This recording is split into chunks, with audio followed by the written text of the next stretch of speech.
देखिए, आपको कहीं भी डर लगे, आपको कहीं भी हिम्मत की आवश्यकता हो, आप हनुमान जी को याद कीजिएगा और आपके मन में एक ताकत सी आ जाती है। ये बात जितने भी लोग हनुमान जी को पूजते हैं, वो भी जानते हैं और जो नहीं पूजते हैं, उनको भी कहीं न कहीं इस बात का आभास है।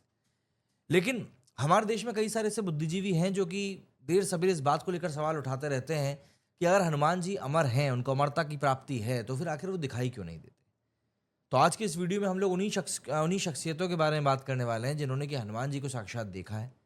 एंड ऑब्वियस सी बात है, उनके देखने के पीछे, उनके दिखने के पीछे भी कई सारे कारण रहते हैं। तो हनुमान जी ने जिन लोगों को देखा है, उनके बारे में आज के इस वीडियो में हम लोग बात करने वाले हैं और यकीन मानिए, इन लोगों के बारे में जानकर आपके होश उड़ जाएँगे। बजरंगबली को इंद्र से इच्छा मृत्यु का वरदान मिला था। श्री राम के वरदान अनुसार कल्प का अंत होने पर उन्हें उनके सायुज्य की प्राप्ति होगी। सीता माता के वरदान के अनुसार वे चिरंजीवी रहेंगे और वे आज भी अपने भक्तों की हर एक परिस्थिति में मदद करते ही हैं।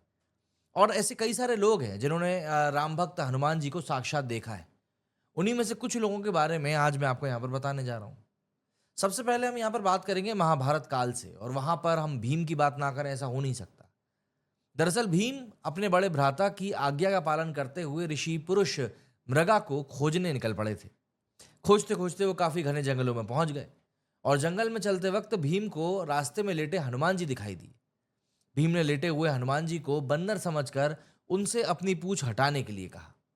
तब बंदर ने चुनौती देते हुए कहा कि अगर वो उसकी पूंछ हटा सके तो हटा दे।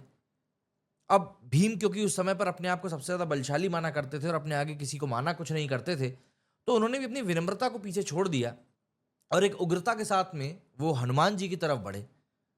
लेकिन भीम उनकी पूंछ को हिला भी नहीं पाए। तब जाकर उनको एहसास हुआ कि ये कोई साधारण बंदर नहीं है। ये बंदर और कोई नहीं बल्कि साक्षात हनुमान जी थे। भीम ये जानकर हनुमान जी से क्षमा भी मांगी और उस दिन भीम को समझ में आया कि वो सबसे ज्यादा बलशाली नहीं है, इसलिए विनम्रता से तो चलना ही पड़ेगा। इसके अलावा अर्जुन से जुड़ा हुआ भी एक किस्सा है। एक दिन अर्जुन रामेश्वरम चले गए।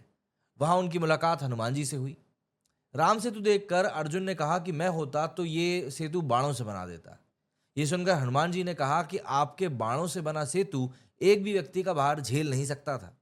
तब अर्जुन ने कहा कि यदि मेरा बनाया सेतु आपके चलने से टूट जाएगा तो मैं अग्नि में प्रवेश कर जाऊंगा। हनुमान जी ने कहा कि मुझे इस बात को लेकर कोई समस्या नहीं, मुझे स्वीकार है। मेरे दो चरण ही इसने झेल लिए तो मैं हार स्वीकार कर लूंगा। बस फिर क्या था, अर्जुन ने बाणों का सेतु बनाया। हनुमान जी का पहला पग पड़ते ही सेतु डगमगाने लगा और टूट गया। ये देखकर अर्जुन अग्नि में जलकर खुद को जलाने लगे। तभी श्री कृष्ण वहां प्रकट हुए और अर्जुन से बोले कि श्री राम का नाम लेकर सेतु बनाओ। अर्जुन ने ऐसा ही किया। हनुमान जी से फिर से वहां पर एक पग रखा, लेकिन इस बार सेतु नहीं टूटा। और तब हनुमान ने अर्जुन से कहा कि वे युद्ध के अंत तक उनकी रक्षा करेंगे। और इसीलिए कुरुक्षेत्र के युद्ध में अर्जुन के रथ के ध्वज में हनुमान जी विराजमान हुए और अंत तक उसकी रक्षा भी करी। एक नाम और आता है, माधवाचार्य जी।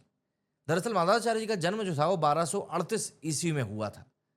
माधवाचार्य जी ने हनुमान जी को साक्षात देखा था। माधवाचार्य जी एक महान संत थे, जिन्होंने ब्रह्मसूत्र और 10 उपनिषदों की व्याख्या करी थी। माधवाचार्य जी प्रभु श्री राम के परम भक्तों में से एक थे और बताया जाता है कि यही कारण था कि एक दिन उनको हनुमान जी के साक्षात दर्शन हुए थे। संत माधवाचार्य ने हनुमान जी को अपने आश्रम में देखने की बात बताई थी। माधवाचार्य जी 79 वर्ष की अवस्था में सन 1317 ईस्वी में ब्रह्म तत्व में विलीन भी हो गए थे। इसके अलावा तुलसीदास जी का भी इसमें जिक्र आता है। तुलसीदास जी के विषय में जो साक्ष्य मिलते हैं, उसके अनुसार इनका जन्म 1554 ईस्वी में श्रावण मास की शुक्ल पक्ष की सप्तमी तिथि पर हुआ था। तुलसीदास जी जब चित्रकूट में रहते थे, तब जंगल में शौच करने जाते थे और शौच का जल जो शेष रह जाता था, उसे वे एक शमी वृक्ष के ऊपर डाल देते थे। जिस शमी वृक्ष के ऊपर वे जल डालते थे, उसके ऊपर एक प्रेत रहता था। प्रेत इस काम से प्रसन्न हो गया और एक दिन उसने तुलसीदास के समक्ष प्रकट होकर कहा कि आप मुझसे कुछ भी मांग लें। तुलसीदास जी ने कहा कि प्रभु, दर्शन के अलावा मेरी कोई इच्छा नहीं है। प्रेत ने कहा, ऐसा तो मैं नहीं कर सकता, लेकिन मैं एक रास्ता बता सकता हूँ, और वो ये है कि जहाँ भी हरि कथा होती है, वहाँ पर हनुमान जी किसी ना किसी रूप में आपको बैठे जरूर मिल जाएंगे। मैं तुम्हें इशारे से बता दूंगा, वे ही तुम्हें प्रभु का दर्शन करा सकते हैं। बस यही हुआ और तुलसीदास जी ने हनुमान जी के पैर पकड़ लिए। अंत में हार कर कुष्ठी रूप में राम कथा सुन रहे हनुमान जी से भगवान के दर्शन करवाने का वचन दे दिया। फिर एक दिन मंदाकिनी के तट पर तुलसीदास जी चंदन घिस रहे थे। भगवान बालक रूप में आकर उनसे चंदन मांग मांग कर लगा रहे थे। तब हनुमान जी ने तोता बनकर ये दोहा पढ़ा और कहा, चित्रकूट के घाट पे भई संतन भीर, तुलसीदास चंदन घिसे तिलक देत रघुवीर। ये एक बहुत ही प्रख्यात कांड बताया जाता है। इसके अलावा एक नाम और सामने आता है, वो है समर्थ रामदास का। समर्थ स्वामी रामदास का जन्म बताया जाता है रामनवमी पर 1608 में हुआ था, गोदा तट के निकट ग्राम जाम्ब, जिला जालना में। वे हनुमान जी के परम भक्त बताए जाते हैं और छत्रपति शिवाजी के गुरु भी। महाराष्ट्र में उन्होंने राम भक्ति के साथ साथ हनुमान भक्ति का भी प्रचार किया। हनुमान मंदिरों के साथ उन्होंने अखाड़े बनाकर महाराष्ट्र में सैनिकीकरण की नींव रखी, जो कि राज्य स्थापना में बदली। कहा जाता है कि उन्होंने भी अपने जीवन काल में एक दिन हनुमान जी के दर्शन किए थे। एक नाम और जो सामने आता है वो नाम है राघवेंद्र स्वामी का। 1595 में जन्मे राम भक्त राघवेंद्र स्वामी माधव समुदाय के एक गुरु के रूप में काफी ज्यादा प्रख्यात हैं। उनके जीवन से अनेक चमत्कारिक घटनाएं भी जुड़ी हुई हैं। उनके बारे में भी कहा जाता है कि उन्होंने भी हनुमान जी के साक्षात दर्शन किए थे। और जब हम हनुमान जी के दर्शन करने वाले लोगों की बात करें और नीम करोली बाबा की बात ना हो, ऐसा तो संभव ही नहीं हो सकता। नीम करोली बाबा का वास्तविक नाम लक्ष्मी नारायण शर्मा था। उत्तर प्रदेश के अकबरपुर गांव में उनका जन्म 1900 के आसपास हुआ था। उन्होंने अपने शरीर का त्याग 11 सितंबर 1973 को वृंदावन में किया था। बाबा नीम करोली हनुमान जी के परम भक्त थे और उन्होंने देश भर में हनुमान जी के कई सारे मंदिर भी बनवाए थे। नीम करोली बाबा के कई चमत्कारिक किस्से हैं। उनके बारे में कहा जाता है कि वे हनुमान जी को साक्षात हनुमान जी उनको साक्षात दर्शन किया करते थे। कहते तो ये भी हैं कि जो भी हनुमान जी का परम भक्त होता है, हनुमान जी उसे किसी न किसी रूप में दर्शन दे ही देते हैं या फिर आसपास अपनी उपस्थिति को प्रकट कर ही देते हैं।